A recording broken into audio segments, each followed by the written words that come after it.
Što sam prestala raditi nakon 50. i osjećam se bolje? Vrijeme mi nije donijelo savršenstvo, ali nakon dovoljno uspjeha i neuspjeha, dovoljno životnih lekcija, shvatila sam da unutarnji mir ne dolazi od toga da radimo sve tehnički ispravno, nego od toga da shvatimo što više ne trebamo raditi. Prvo, naučila sam da je normalno da se ne možemo svima sviđati.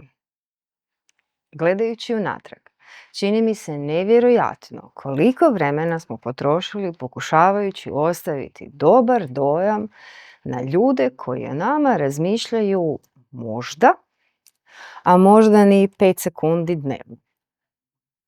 Pa ako se nekome ne sviđam, imam dovoljno ljubavi u životu da mogu s time živjeti, a uz sebe i ljude koji me prihvaćaju bez potrebe da pred njima glumim neku bolju verziju sebe. I to mi donosi nevjerojatan osjećaj slobode. Drugo, shvatila sam da se svijet neće raspasti ako se ja malo usporim. Usporila sam se, nije se raspao. Samo sam ja postala mirnija. Živimo u vremenu u kojem je važan multitasking i ono da uvijek moramo još nešto napraviti. Naš mozak se ne mijenja tako brzo kao tehnologija, pa nastane problem da se to dvoje uskladi.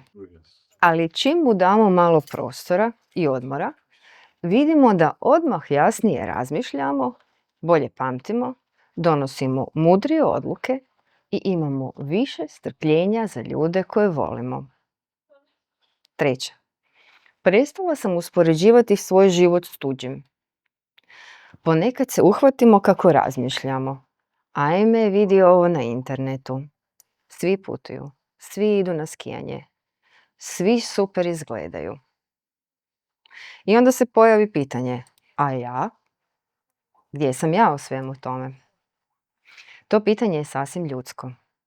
Ali naučila sam da tuđi život nije mjerilo mog života. Ono što je dobro za nekog drugog, ne mora biti dobro za mene. Danas radije idem svojim tempom. Jer najveći uspjeh nije živjeti kao svi drugi, nego proučiti i znati tko sam i ostati svoj.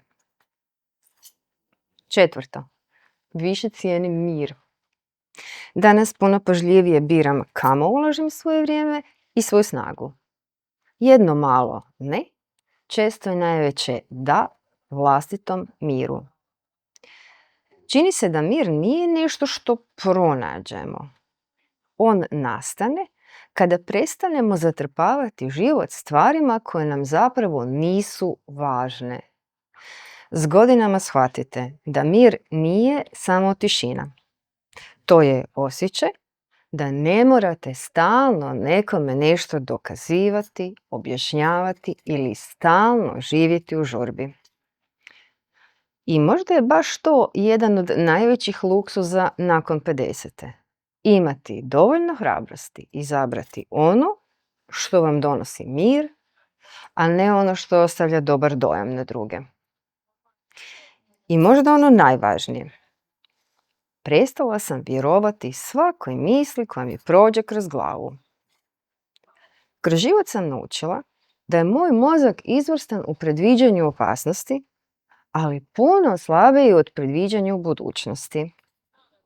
Njegov je posao upozoravati mene na moguće prijetnje, a moj je posao provjeriti da li su te prijetnje stvarne.